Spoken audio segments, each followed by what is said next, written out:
3 weeks of vanishing faces. The vicar's sitting room was tense. Voices overlapped. 3 weeks, 3 incidents. Lady Bantry shook her head.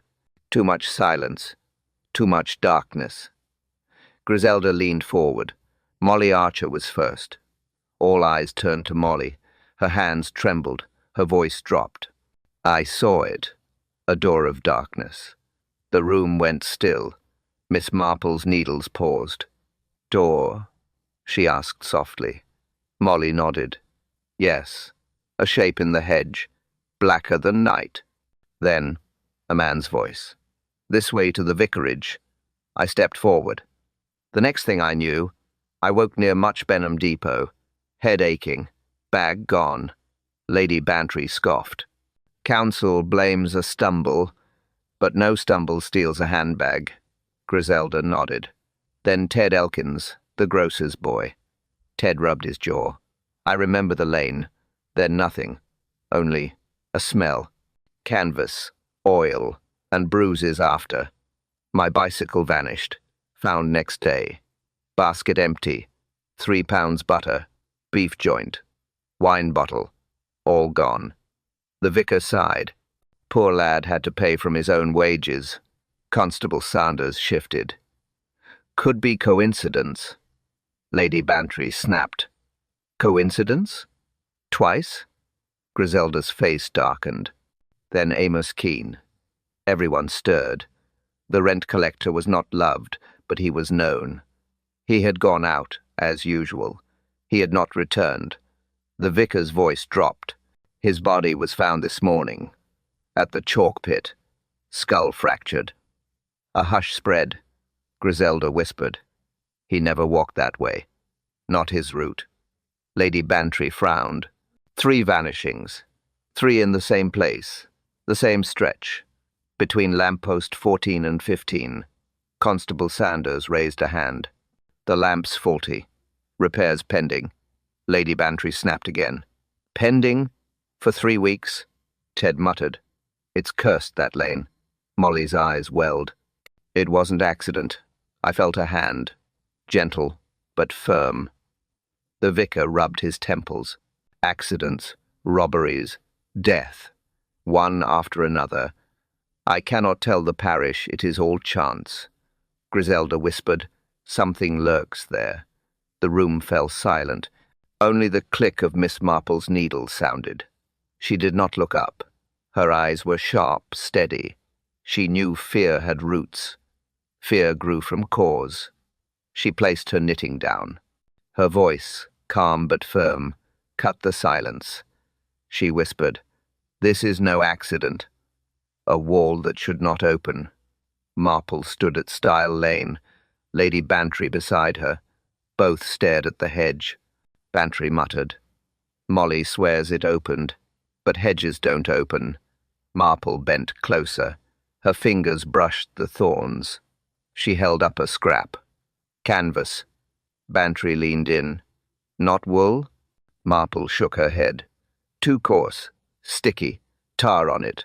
Bantry frowned. From carts? Marple's eyes narrowed. No. Fresh. Placed here. She pointed lower. A straw stem with black smear. Bantry touched it. Smells like tar. Marple pocketed the fragment. Proof of handling. Not nature. Bantry swallowed. Molly's tale again? They went to Molly's flat. Molly twisted her hands. Her voice dropped. I carried a torch. Not lit yet. I saw lamppost 14. Beyond it, darkness. Then, a shape. Rectangle. Deeper than black. Like a door. Marple asked. And the voice? Molly nodded. A man. Gentle. Low. Said, This way to the vicarage. I stepped closer. A hand touched my arm. Then nothing. I woke 4 miles away. Bag gone. Bantry whispered. You believed the voice? Molly shivered. Yes. Sounded safe. That was the trick. Marple's gaze was fixed. Her needles rested in her lap. Her mind turned the words. Later, Ted Elkins met them. His face hardened. Same lane, same dark. Felt a pull, not rough, firm. I fell. Heard a noise, low, like a motor idling. Bantry asked fast. A lorry? Ted nodded slowly. Could be. Didn't see lights. Only sound. And the smell. Marple leaned in. Smell? Ted nodded again. Canvas, oil, sharp, chemical too, like something burning. Bantry stared at Marple. Not ghosts, then. Machines. Ted rubbed his head. Next thing, I was on the common, bicycle gone, basket empty. Molly's voice trembled. First me, then him, then Amos. Bantry's hand gripped her chair. Jane, it isn't chance. Marple's eyes stayed fixed. Her tone steady. Chance has no canvas, no tar, no motor. Bantry whispered. Then what? Marple rose, her words cut sharp. Marple says, someone builds a door out of night. The glow on the post betrayed them. Marple leaned close to lamppost 14. Her hand brushed the base. Powder stuck to her glove. She rubbed it. It faintly glowed. Bantry gasped. Chalk? Marple nodded. Not normal chalk. Luminous. Used in war. Glows when damp. Bantry frowned. Who needs glowing marks? Marple's eyes sharpened. Someone who needs precision. In darkness. She bent lower. Tracks pressed in soft earth. 2 deep grooves. Wider than bicycles. 2 even for carts. Bantry whispered. Wheels. Marple agreed. A heavy vehicle. Backed in. Stood here. Bantry pointed. Then gone. Marple moved further. Her fingers tugged at a thorn. Something black caught. She pulled it free. A short rope fragment. Whipped clean at the end. Bantry blinked. What does that mean? Marple rolled it. Not random rope. Finished by skilled hands. Seamanship. Or hauling trade. Bantry shivered. You're saying this was built? Marple's eyes stayed steady. Yes. Step by step. Bantry looked uneasy. But why rehearse with Molly and Ted? Marple paused. Her voice low. Because practice hides the real goal, Bantry asked quickly. What real goal? Marple's hand pressed the chalk mark. Robbery was a mask, but murder may be the plan. Bantry's breath caught. Murder? Marple nodded slowly. Amos Keene was not random. He had leverage. Leverage can kill faster than knives. Bantry stared. You think he was silenced? Marple's eyes flicked up. Yes, and silenced with method. A sound came from the road. A lorry passed slow. Fleet's lorry. Canvas stretched at the back. Wheels wide. Axle spacing exact. Bantry whispered. Horace Fleet. His truck fits the marks. Marple watched it vanish. Her face calm, but her words sharp. Not just the truck. The rope. The chalk. The tar. Bantry's voice shook. Too many pieces, Marple corrected her. No, just enough. Bantry asked the question both feared. Then Molly was right? There was a door? Marple looked at the grooves. Her eyes narrowed. Not a door of hedge. A door of canvas, hung across a truck's back. A false wall. Bantry gripped her sleeve. What do you mean? Marple's reply was cold. She murmurs, the truck itself is the trap. A lamp that never shines. Inspector Slack stood at lamppost 15. Constable Sanders fumbled with keys. The door of the metal box creaked open. Slack leaned in, his brow furrowed. No fuse, he said flatly. Bantry gasped. Removed? Slack pulled a short wire from inside. Not removed. Replaced. But badly. Marple's eyes narrowed. A false repair. Slack grunted. Exactly. Looks like work, but no current flows. Sanders stammered. I checked last week. Fuse was there. Blown, yes, but still inside. Slack's voice sharpened. And now it's gone, replaced with rubbish wire. Someone knew what they were doing. Bantry's voice was tight. Then the darkness is not accident. It was made. Slack turned to her. Made by someone with a key. These doors don't open by hand. Sanders shifted uneasily. Council issues keys. Contractors, Fleet, Morrison, Hutchkins, all the regulars. Marple stepped closer. Her eyes stayed, fixed on the ground. Knee prints, she murmured. Slack bent down. 2 clear impressions marked the earth. Fresh, firm, not quick sabotage, Marple added. Someone knelt, worked carefully, stayed long. Slack studied the dirt. Beside the knees was a round hollow. Set something down here, he muttered. A tin, or a toolbox. Marple nodded. Prepared. Methodical. Planned. Bantry's hands clenched. Who would do this? Marple answered softly. Someone who profits from dark. Slack rose. Fleet lent lanterns during this blackout. Public spirit, he said. Convenient timing, I say. Sanders looked uneasy. Fleet's well known. Runs half the hauling. Slack cut him off. Well known means little. Keys mean more. He had them. He used them. Marple spoke slowly. And his rope. His tarpaulin. His truck. Bantry whispered. It all points one way. Slack's face hardened. But pointing is not proof. We need more. Marple lifted her knitting bag. Proof always leaves a mark. We only have to see it. Slack slammed the metal door shut. The sound echoed. His jaw tightened. Slack mutters. This was sabotage. Knots don't lie. Marple stopped at the carpentry yard. Mrs. Fleet was there. She tied down a load of timber. Her hands moved fast. Loop. Pull. Tighten. The rope locked firm. A trucker's hitch. Smooth. Exact. Marple stepped closer. You tie with skill, she said. Mrs. Fleet smiled faintly. My father was merchant marine. Rope work was daily bread. Marple's eyes stayed on her hands. The rope ends were whipped. Neat. No fray. The same finish she had found in the hedge. She leaned in slightly. Not everyone finishes rope that way. Mrs. Fleet shrugged. Any proper worker should. Loose ends kill. Marple's eyes did not move. True. But few keep them so neat. Mrs. Fleet turned away, gathered tools, and said no more. Later that afternoon, Marple walked Stile Lane again. Her eyes searched the hedge. Her fingers brushed thorns.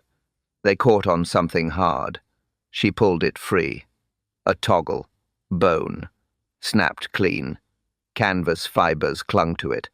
Black. Sticky with tar. Bantry's breath caught. From a tarpaulin? Marple nodded. From one used hard. Torn in force. Left behind. She pressed the toggle into her handkerchief. Same type Fleet uses for his lorries. Bantry whispered. Another link. Marple added calmly. Knots. Rope ends. Toggles. Not coincidence. Bantry frowned. Do you think Fleet planned the trick alone? Marple's eyes sharpened. No. He has heavy hands. But rope tells of lighter touch. A practiced hand. Not his. Bantry stared. You mean his wife? Marple folded the toggle. She ties better than him. She teaches others. The hedge holds her print. They returned past Fleet's yard. Stacks covered in canvas. Coils of rope hanging on hooks. Toggles lined neat. Marple's eyes moved from one piece to the next. The puzzle pieces tightened. The cord in her pocket.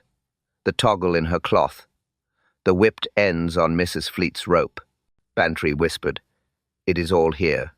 Marple's gaze fixed on the yard. Her voice was quiet, but the words carried weight. Marple says, this hand knows the crime. White powder that burns. Doctor. Haydock bent over his notes. He tapped the envelope. Not chalk. Quicklime. Bantry blinked. Quicklime? Dangerous? Haydock nodded. Caustic. Burns skin. Eats moisture. Fresh, too. Not accident. Marple took the sample. She breathed across it. A faint steam rose. She nodded. Quicklime indeed. Slack crouched near Keen's boots. Look here, he muttered. On the left sole, a clear print. Rectangular. Sharp lines. Sack weave pressed deep. Marple traced it. He stepped on a sack, or was dragged across one. Slack pointed to the right boot. Black smear. Sticky. Tar. Same as the hedge, Bantry whispered. Dragged with lime. Smeared with tar. All matches. Marple's eyes stayed cold. Proof of handling. Not random fall. Slack straightened. Fleet keeps lime. Haydock nodded. Builders use it. Fleet stores piles. They walked to Fleet Yard. Stacks of bags under canvas. White dust clung to seams. Some sacks fresh, some split. Fleet wiped his hands. Routine supply, he said too quickly. Wet weather weakens bags. Marple's eyes narrowed. She touched a torn seam. Her finger lifted a faint stain. Dark, dry. She turned to Slack, her voice steady. Marple points to blood-stained sack seam. Darkness can be built. The crowd gathered at Stile Lane. Inspector Slack carried a flask. Marple gave the order. Pour it on the post. Water splashed. The base shimmered faintly. Chalk glowed pale. Gasps rose. Bantry whispered, Marks, just as you said. Marple moved to the gatestone. Again, she said. Slack poured. A second glow appeared. Marple's voice was steady. 2 marks. Fixed points. For wheels. For precision. The villagers stared. Slack frowned. So a lorry could reverse here, in the dark. Marple nodded. Back in. Stop at the glow. Exact fit. Bantry clutched her shawl. And then Marple turned. Her hand gestured flat. Canvas from the lorry. Rope to the hedge. A false wall. Lane looks whole. Victims walk forward. They step into the truck. The crowd murmured. Sanders swallowed hard. A door made of night. Marple corrected him. A door made by hands. Middle twist came from Dr. Haydock. He cleared his throat. There's more. Keen's skull fracture, 1 strike, was before the fall. Not all from the pit. The crowd froze. Slack's head snapped. Before? Haydock nodded grimly. Yes. A heavy blow. Then the fall finished him.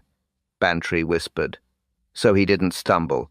He was struck, then dumped. Marple's eyes sharpened. She spoke low. And that proves intent. This was murder, not accident. Fleet's face went pale. His lips trembled. This is nonsense, he said. Chalk glows. So what? No proof it was me. Marple's eyes fixed on him. Her tone cut clean. Your lanterns. Your ropes. Your canvas. Your lorry. Fleet shook his head. You can't prove it. Not one word. Fleet turns pale, mutters. You can't prove it. Voices break when lies collapse. Fleet stood rigid. Slack's stare bore down on him. Marple's silence pressed harder. Fleet's lips moved. Words came slow. I'll speak. No more hiding. The room hushed. Bantry leaned forward. Griselda gripped her chair. Fleet's voice cracked. I rigged the lamp. Removed the fuse. Set false wire. Darkness was mine. Slack rode fast. Why? Fleet swallowed. Money. Wartime left debts. I billed the council. Night call-outs. Repairs never done. No one checked. I gained pounds. Enough to live. Marple's eyes stayed fixed. And the vanishings. Fleet nodded once. Molly. Ted. Rehearsals. Not harm. Just to test. Canvas across the truck. Rope tied fast. I whispered. They stepped inside. We took small goods. Bread. Wine. Coins. Then set them free. Bantry shivered. You drugged them? Fleet shook his head. No. We stunned. Sack overhead. Quick. Then dropped them far. It was fraud, not blood. Slack's tone cut sharp. And Amos keen? Fleet's voice dropped. That man. He saw too much. He kept invoices. Copies. He told me he'd go to the Chronicle. Said fraud would end me. Said jail. Fleet wiped his face. I meant only to frighten him. Rob him like the others. Take the papers. Make him stop. Marple's voice was steady. Yet he died. Fleet's hands shook. He knew my voice. Shouted my name. Struggled. He fell. Skull broke. I swear. Accident. Slack slammed the table. Accident? You lured him. You staged. The trap. You carried him to the pit. Fleet's head fell. I couldn't leave him in the truck. I dragged him out. Left him there. Wrong, yes. But I never meant death. Sanders muttered. Never meant, yet dead he island. Bantry whispered. Such evil in plain sight. Slack pulled out the cuffs. Your words bind you, Fleet. You confess fraud, theft, deception, and death. Fleet did not resist. The iron locked his wrists. His shoulders sagged. His voice broke one last time. I did it. But I swear, not murder. The room stayed cold with silence. All eyes turned to Marple. Her needles rested. Her gaze stayed sharp. She spoke softly. Not to Fleet. Not to Slack. To the room itself. Marple says softly, the truth is not whole. A lorry without lights. Constable Sanders entered quick. Inspector, I've news. Slack turned. Speak. Sanders nodded. Boy named Jimmy Fletcher. Poaching rabbits that night. He saw Fleet's lorry. Slack's eyes narrowed. Where? Near the chalk pit. Close to 10. No lights. Only saw it when the moon broke through. Bantry gasped. Fleet said he was home. Marple's voice stayed calm. Lies are easy. Wheels tell harder truth. Slack snapped his notebook shut. Show us the lorry. They went to Fleet's yard. The vehicle stood under shelter. Dark. Heavy. Silent. Slack opened the rear flap. The canvas dragged stiff. A section was freshly patched. Neat stitching across a tier. Bantry frowned. That wasn't old work. Marple bent close. Her fingers brushed the seam. Tight. Even. Not Fleet's hand, she murmured. Slack growled. Who then? Marple gave no answer. She moved inside the lorry. Slack followed with a lamp. On a side shelf, something rolled. He picked it up. A chalk stick. Pale. Fingers had pressed deep grooves into it. Marple took it. The dust rubbed faint on her glove. Luminous. Same as the marks. Bantry whispered. Then this proves the trick.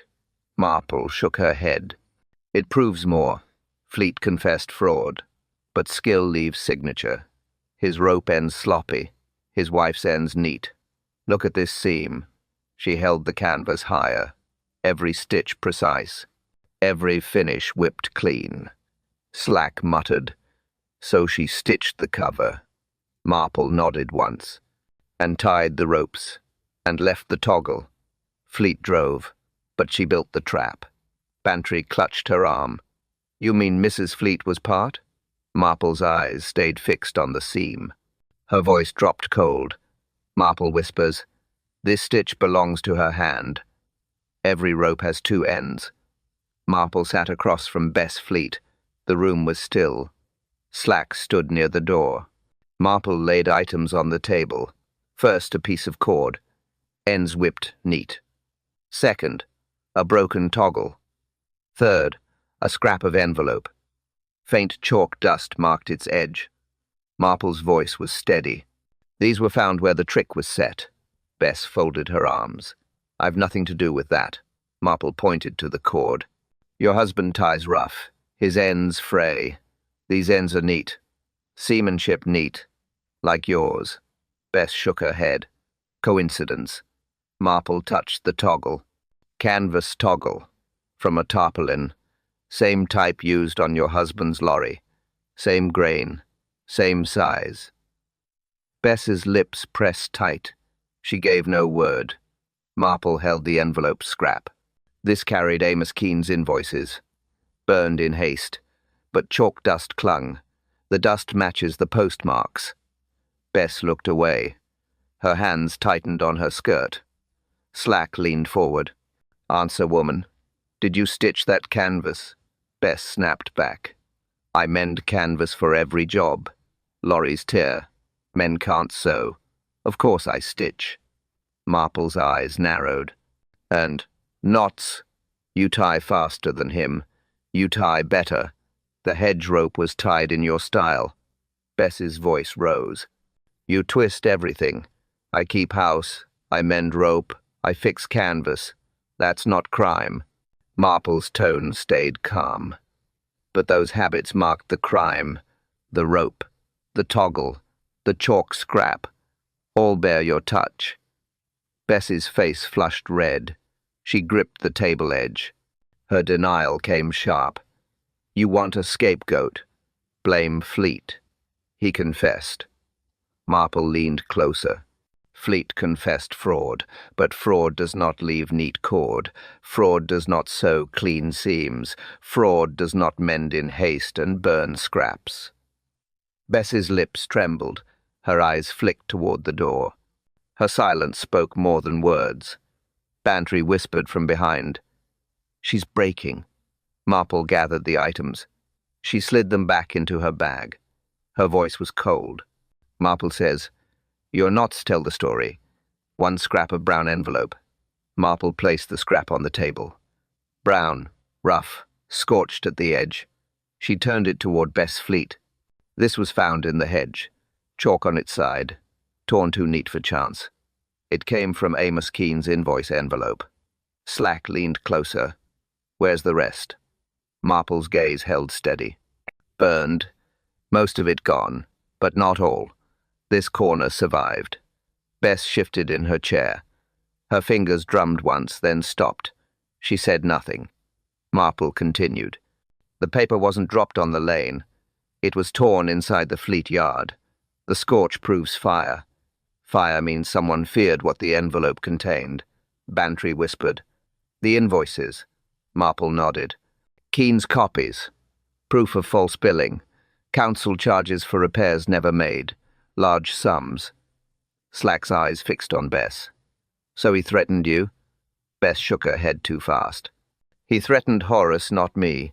Marple's tone cut calm. But Horace cannot stitch. He cannot whip rope ends. He cannot burn envelopes clean. You can. Bess's lips pressed tight. Her voice cracked. I did it for him, to keep his work safe, to keep the business alive. Bantry stared. Even knowing fraud? Even knowing it meant ruin if found? Bess snapped back. What else could I do? We owed money. He would lose everything. So I burned the paper. I saved us both. Marple's eyes narrowed. You burned evidence. You tied ropes. You stitched canvas. You turned fraud into trap. Bess's hands clenched.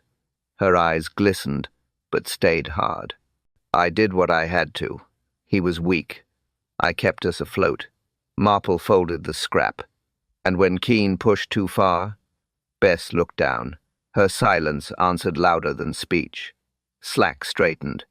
His hand rested on the desk. His tone was cold. Slack warns. Then she's deeper than him. No fraud is done alone. The room was tight with silence. Marple laid her knitting aside. Her voice was clear. Fleet confessed. But confession is not the whole.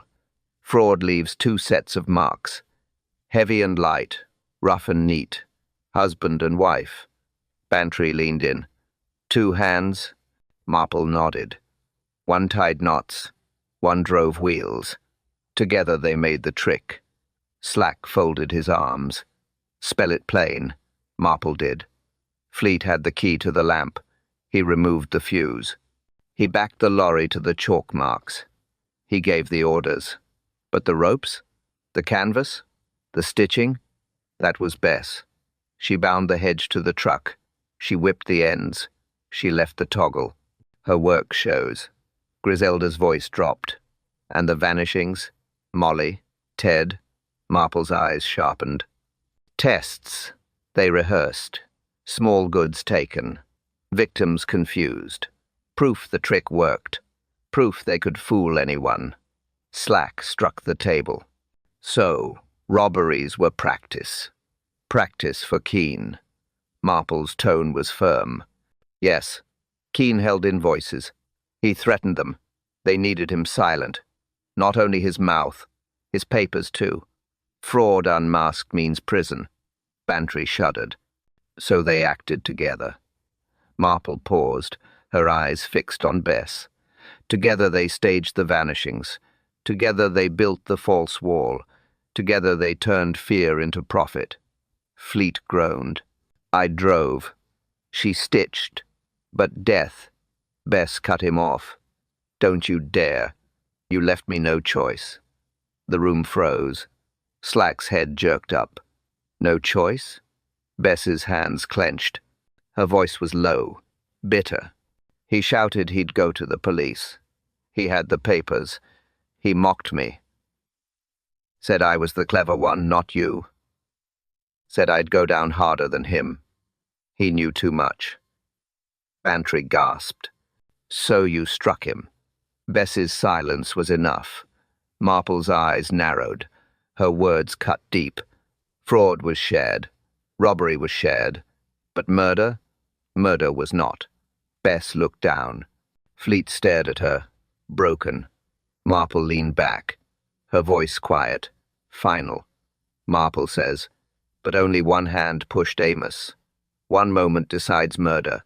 Slack spread the sack on the table. Dark stain along the seam. His voice was cold. This carried Amos Keene. Marple nodded. The print on his boot matched the weave. Drag marks followed the hedge. Sack pulled across gravel. Not accident. Not stumble. Fleet's head dropped. I confess fraud. I confess theft. But not this. Not murder. Marple's eyes stayed fixed. You confess half. The other half speaks itself. Blood on the sack. Sack dragged by smaller hands. Not his. Not yours. Hers. Fleet looked up quick. Bess? Bess kept still. Her face calm. Her lips pressed tight. Slack snapped. Speak, woman. Bess's silence stretched. Then Marple laid out the toggle. The canvas tore in struggle. He fought. She tied again, but stronger this time. Fleet shook his head. I never touched him. I meant only to frighten. Take his papers. Nothing more. Marple pointed to a torn seam. Tar on his boots. Lime dust on his coat. Sack dragged across ground. All handled with neat knots. Neat finish. Not yours, Fleet. Hers. Fleet's fists clenched. You stitched the trap, Bess. Not me. Bess's voice cut sharp. And who begged me to help? Who said we'd lose everything without it? Who made me burn the papers? Fleet shouted back. I never told you to kill. The room went still. Slack's eyes burned into her. You struck him? Bess breathed hard.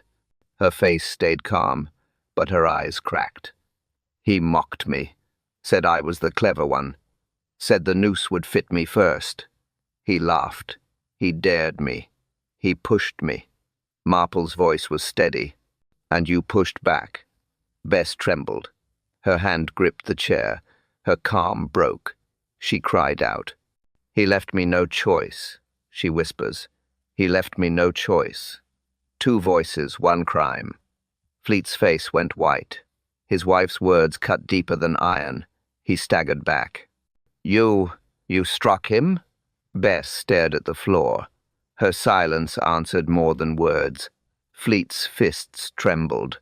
"You swore it was me. You let me carry the blame." Slack stepped forward. "Enough. Separate them." Sanders dragged Fleet to one side. Bess remained seated, her head low. Fleet shouted across the room. "All I did was fraud. Bad enough, but not blood. You added blood." Marple's voice was quiet. "Fraud was yours. Murder was hers. But rope and canvas joined you both. One drove, one stitched, one lied, one struck. Alone, neither could succeed. Together, you trapped a village." Bantry shook her head. "Deception as a marriage bond." Marple turned to Slack. "Proof of unity is in every detail. His name on invoices, her knots in the hedge, his hands on the wheel, her toggle in the thorns. They shared crime until truth split them apart." Fleet's eyes burned. "You burned the papers, Bess. You tied the ropes. You dragged him. And you let me stand guilty." Bess's lips trembled. Her voice was low, bitter. "You called me clever. You said I was the strong one. So I did what you could not." Fleet slammed his cuffed hands against the wall. "You've destroyed us both." Slack raised his hand. "Enough. She speaks in court, not here." Sanders pushed. Fleet back into a chair. Bess sat stiff, her eyes wet but her mouth tight. Marple's gaze moved from one to the other. Her tone was final. "Fraud chained you together. Murder cut the chain. There is no union in death." Fleet shook his head. His voice cracked, louder now. "You betrayed me, Bess." Fleet shouts, "You betrayed me, Bess." Rope unravels where it's weakest. Fleet sat in cuffs. Bess sat beside him. Neither looked at the other. Slack closed his notebook. "Enough. Both are charged. Fraud, theft, murder."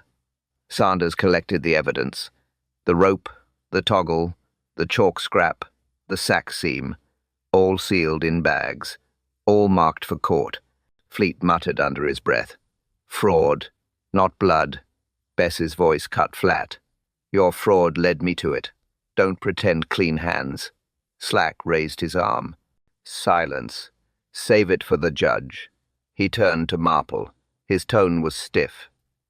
"You've done what we could not. Credit is yours." Marple gave no smile. She answered plain. "Credit means little. Truth was waiting to be seen." Bantry sighed. "Still, you solved it. The village owes you." Griselda's eyes darkened. The village trusted them. A husband and wife, rope and cart, nothing more ordinary. And yet, Sanders muttered, "People will whisper for years." Slack gave orders. "Take them. Hold until the trial." Fleet stood slow. Bess followed without protest. Their marriage bond now iron chains. The villagers who had gathered outside shifted uneasily. Some murmured prayers. Some muttered curses. None felt safe. Bantry whispered to Marple. Two people known for years. Friendly. Helpful. Lending lanterns. Driving loads.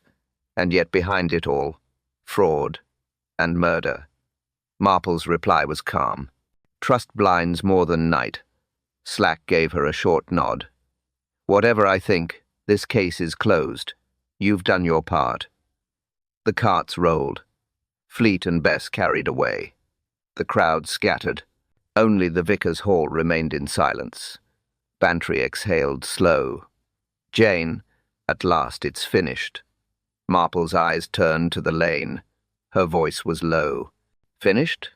Perhaps. Yet some marks remain when crimes end." Bantry frowned. "What marks?" Marple did not answer. Her eyes stayed on the lamp-post. Her knitting rested still. Dolly Bantry broke the silence. Her whisper was sharp, uneasy. Dolly whispers, Then why is the chalk still glowing? Fear hides in plain sight. The village whispered for days. Lanterns burned earlier. Doors were locked sooner. Children were kept close. Marple sat in the vicar's sitting room. Her needles moved slow. Her thoughts moved sharper.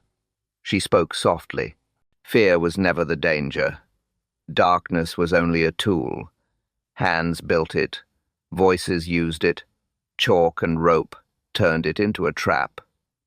Bantry sighed. Yet people swear it felt like ghosts. Marple shook her head.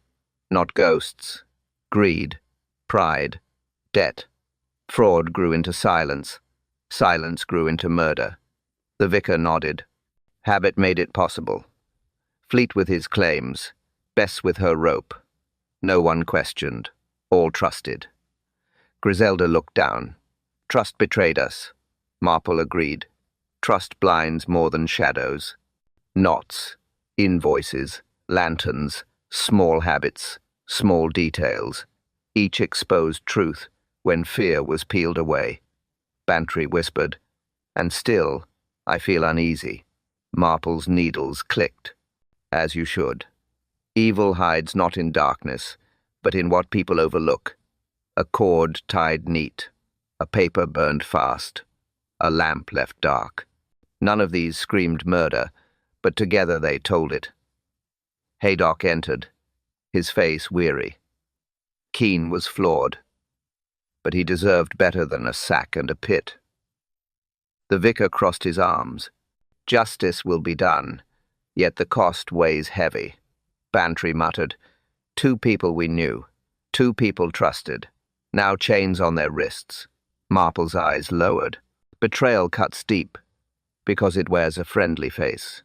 Griselda shivered. And the village will not forget. Marple leaned back. Her voice dropped. They will forget in part. In time, stories fade. But marks remain. A hedge will grow. A post will shine again. Yet whispers linger. That is how memory works. Bantry asked quietly, "Then we are safe now?" Marple's reply was plain. "Safer, yes. Safe, never. Shadows shift. New hands wait. One crime ends, another waits to be born." The room fell silent. Only the ticking clock moved the air. Miss Marple set down her knitting. From under the door came a sound. A thin scrape. A folded paper slid across the floor. Bantry gasped. Marple bent, lifted it, and read the line. A folded note slides under her door. "One more name waits.